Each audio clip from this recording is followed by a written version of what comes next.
आज का जो वीडियो है ये ऐसे लोगों के लिए है जो गणित को शुरुआत से सीखना चाहता है, जिसमें उसको कोई जानकारी नहीं है।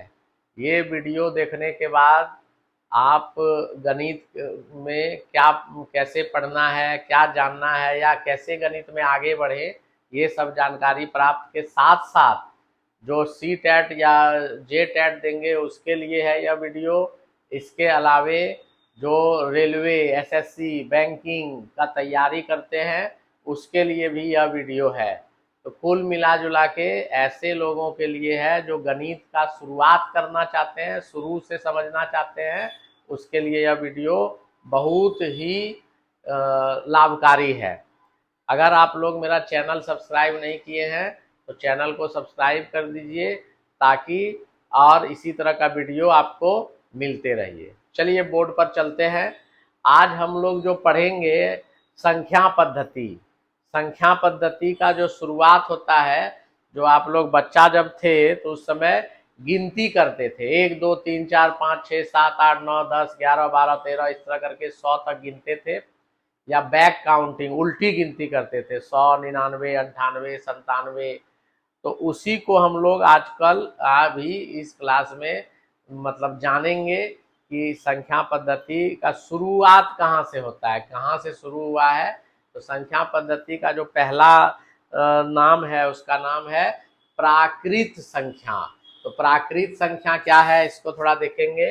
प्राकृत संख्या, प्राकृत संख्या, प्राकृत संख्या जो है गिनती की संख्या, 1 2 3 4 5 6 7 8 और कभी खत्म नहीं होगा, चलते रहेगा। तो इसको बोलते हैं प्राकृत संख्या, गिनती की संख्या। और इसका जो सिंबल है वो, चूंकि इसका इंग्लिश नेम है नेचुरल नंबर है, इसलिए सिंबल इसका कैपिटल एन होगा। इसका सिंबल कैपिटल एन। अब इस संख्या से आगे बढ़ते हैं तो इसमें क्या है, 1 से शुरू हो रहा है। अगर इसी संख्या को 0 से शुरू करें, 0 से शुरू करें तो हो जाएगा पूर्ण संख्या। तो इस दूसरे का नाम क्या है, पूर्ण संख्या। पूर्ण संख्या, इसका इंग्लिश नाम होल नंबर है, इसलिए डब्ल्यू से डिनोट करते हैं। और 0 1 2 3 4 5 6 7 8 9 10 कभी खत्म नहीं होगा, चलते जा रहा है। तो ये हो गया आपका प्राकृतिक संख्या के बाद पूर्ण संख्या। पूर्ण संख्या के आगे जो होता है उसका नाम है पूर्णांक संख्या, इसको बोलते हैं इंटीजर्स। तो पूर्णांक संख्या क्या होता है देखिए थोड़ा। पूर्णांक संख्या जो होता है, पूर्णांक संख्या, इसको जेड और आई से डिनोट करते हैं। कोई बुक में जेड, कोई बुक में आई। तो होता क्या है, ये होता है 0 +1 +2 +3 +4 +5 +6 ऐसे चलते रहेगा। और इस साइड में -1 -2 -3 -4 और -5 ऐसे करके चलते रहेगा।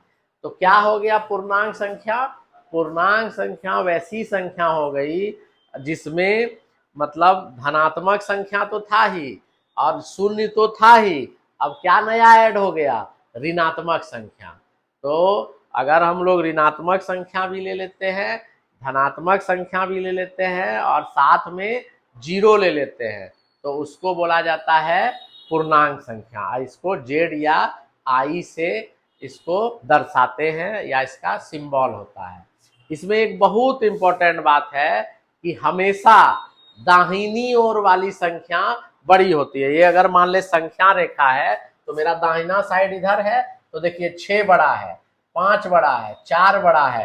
तो इसी तरह अगर ऋणात्मक में देखें तो दाया इस साइड हुआ, तो -3 से बड़ा -2 होगा, -5 से बड़ा -4 होगा, तो हमेशा याद रखना है कौन सी संख्या बड़ी होगी नंबर संख्या रेखा पर, हमेशा दाईं ओर वाली संख्या बड़ी होती है। आगे बढ़ते हैं, नेक्स्ट संख्या में कौन आता है, तो नेक्स्ट जो आएगा परिमेय संख्या आपका बहुत इंपॉर्टेंट, परिमेय संख्या किसको बोलते हैं परिमेय संख्या, तो पहला कंडीशन जो p बाय क्यू के रूप में हो। चलिए पहला कंडीशन हम लोग को पता चल गया। दूसरा कंडीशन क्या है, q बराबर नहीं, 0 के बराबर q जो है वो नहीं होना चाहिए। और तीसरा p तथा q पूर्णांक संख्या होना चाहिए, पूर्णांक संख्या होना चाहिए। तो ये तीनों कंडीशन को जो फुलफिल करे वो हो जाता है आपका परिमेय संख्या। तो उदाहरण देखते हैं, परिमेय संख्या 2, तो 2/1 लिख सकते हैं, ये p हो गया और ये q हो गया। 0 तो 0/1 लिख सकते हैं, ये p हो गया और ये q हो गया। 3/5 ये p हो गया और ये q हो गया। और 3/0 ये परिमेय संख्या नहीं है, क्योंकि q के जगह पर 0 नहीं रह सकता है, इसलिए परिमेय संख्या नहीं होगा। और √3/4 ये भी परिमेय संख्या नहीं है, क्योंकि √3 जो है वो पूर्णांक संख्या नहीं है।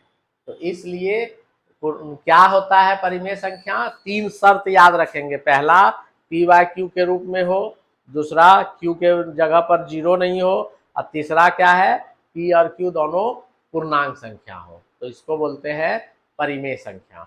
ठीक है, आगे बढ़ते हैं।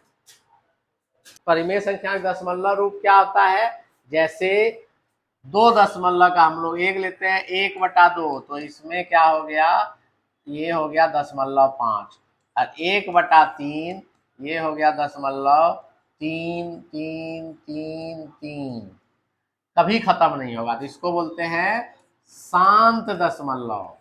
क्या बोलते हैं, शांत दशमलव। और इसको बोलते हैं अशांत दशमलव। नाम से ही क्लियर है, क्यों नाम से क्लियर है, तो शांत हो गया, 5 के बाद कुछ नहीं है, 0.5 के बाद कुछ नहीं है। और ये अशांत हो गया, मतलब ये बार बार चलते रहा, रुकेगा ही नहीं, चलिए रहा है।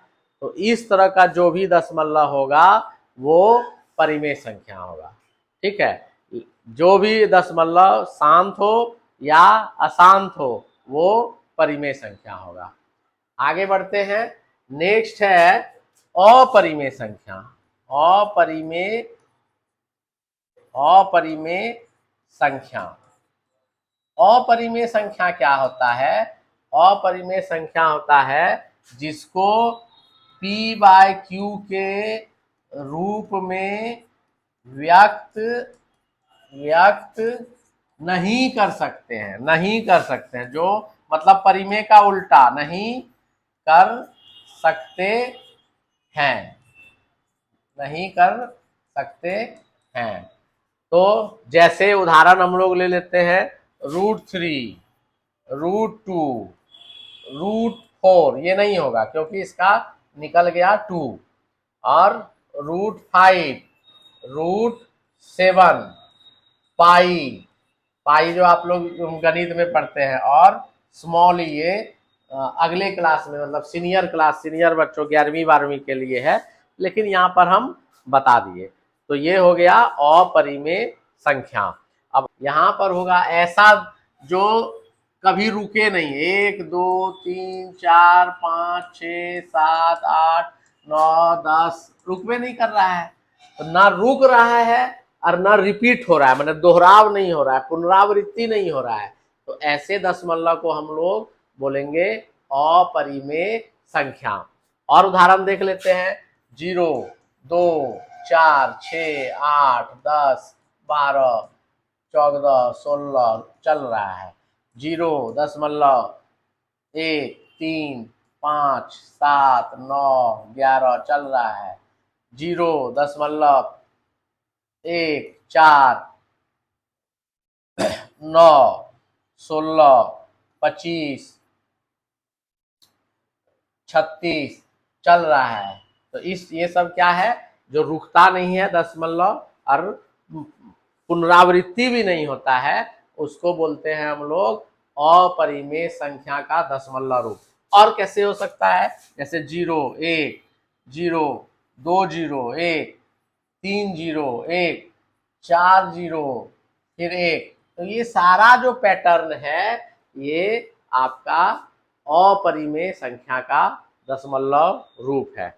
अब जानते हैं अंतिम जो है, जो कि क्लास 10 तक या कंपटीशन में आता है, वो है रियल नंबर, जिसको बोलते हैं हिंदी में वास्तविक संख्या। तो वास्तविक संख्या क्या होगा? वास्तविक संख्या, अगर हम लोग वास्तविक संख्या मतलब R, तो इसको अगर हम लोग सभी परिमेय संख्या और सभी अपरिमेय संख्या ले ले, तो उसका जो समूह बनेगा, उसका जो ग्रुप बनेगा, उसको बोलते हैं वास्तविक संख्या या रियल नंबर इंग्लिश में। तो इसलिए R से डिनोट करते हैं, ठीक है। और मतलब जितनी सबसे बड़ी संख्या हो गई, इससे ऊपर का जो होगा वो क्लास 11, 12 आगे में बताया जाएगा, लेकिन कंपटीशन और बच्चों के लिए यहीं तक काफी है। ये जो है वो है सम संख्या। अब सम संख्या क्या होता है? जो प्राकृत संख्याएं 2 से पूर्णतः विभक्त हो जाएं, उन्हें सम संख्या कहते हैं। देखिए 2, 4, 2, 8, 10, 12, 14 और बहुत सारा, जैसे 202, तो लास्ट में 2 है तो 2 से विभक्त हो जाएगा, इसलिए ये सारा सम संख्या है। और दूसरा है विषम संख्या। विषम संख्या किसको कहते हैं? जो 2 से विभक्त नहीं हो, जैसे 1, 3, 5, 7, 9, 11, 13, 15, ठीक है। अब आते हैं जो सबसे इंपॉर्टेंट, जिसमें परीक्षा में प्रश्न इससे होता ही है, उसका नाम है अभाज्य संख्या। अभाज्य संख्या किसको बोलते हैं? ऐसी संख्या जो स्वयं से विभक्त हो, मतलब स्वयं से भाग लगे, और अब स्वयं के अलावा सिर्फ एक से वो भाग लगे या विभक्त हो, तो उसे अभाज्य संख्या कहते हैं। क्या कहता है? ऐसी संख्या जो केवल अपने से तथा एक से पूर्णतः विभक्त होती है और किसी तीसरी प्राकृतिक संख्या विभक्त न हो, तो अभाज्य संख्या कहलाती है। अभाज्य संख्या देखिए, पहली अभाज्य संख्या 2। पहली अभाज्य संख्या क्या हो गई? 2। 2 एक ऐसी अभाज्य संख्या है जो अभाज्य होते हुए भी वो सम संख्या है। इसके अलावा आपको धरती पर कोई नहीं मिलेगा, सारा अभाज्य संख्या विषम होगा, लेकिन 2 एक ऐसी अभाज्य संख्या है जो सम संख्या है। ऊपर से अगर आपसे कोई पूछेगा पहली अभाज्य संख्या बताओ, तो पहली अभाज्य संख्या जो होगा वो 2 होगा, ठीक है। तो अभाज्य संख्या आप लोग समझ गए। नेक्स्ट, बहुत इंपॉर्टेंट, सह अभाज्य संख्या, कोप्राइम। कोप्राइम किसको कहते हैं? दो प्राकृत संख्या जब उनका महत्तम समावर्तक 1 हो। इसका मतलब है कि 2 अभाज्य संख्या लेंगे, ठीक है, कोई भी प्राकृत संख्या ले, अभाज्य रहना जरूरी नहीं है, नाम है सहअभाज्य, लेकिन जरूरी नहीं है कि अभाज्य ही होगा।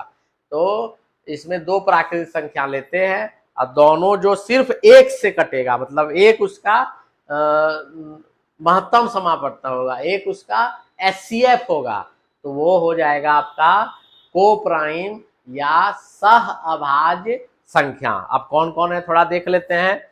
जैसे 2 और 3, 2 और 3, 3 और 4, 5 और 9, 21 और 65। तो इसमें क्या देख रहे हैं? इसमें हम लोग ये देख रहे हैं कि 3 देखिए अभाज्य संख्या है, लेकिन 4 जो है वो अभाज्य नहीं है, 4 जो है अभाज्य नहीं है। 5 अभाज्य संख्या लेकिन 9 अभाज्य संख्या नहीं है। 21 और 65 दोनों अभाज्य संख्या नहीं है, लेकिन दोनों का कॉमन फैक्टर, दोनों का हाईएस्ट कॉमन फैक्टर मतलब महत्तम समावर्तक 1 है, इसलिए इसको सह अभाज्य संख्या बोलते हैं। और अंतिम है युग्म अभाज्य। युग्म अभाज्य, युग्म अभाज्य संख्या। युग्म अभाज्य संख्या ऐसी संख्या होती है जिसमें दो संख्याओं का, दो अभाज्य संख्याओं का अंतर 2 होता है। दो अभाज्य संख्याओं का अंतर 2 होता है। जैसे हम लोग एग्जांपल लेते हैं, जैसे 3 और 5, तो 5 में 3 को घटाइए तो हो जाएगा आपका ये 3 और 5 ट्विन प्राइम है, जिसको बोलते हैं हम लोग युग्म प्राइम। मतलब ऐसा दो जोड़ा लेंगे जिसको घटाने से 2 आ जाए अभाज्य संख्या का। और कौन सा होता है, 11 13 लेते हैं तो ये 11 भी और 13 भी, इस तरह अनगिनत होगा। तो ट्विन प्राइम किसको बोलते हैं, युग्म प्राइम, जिसमें दो अभाज्य संख्याओं का अंतर 2 हो।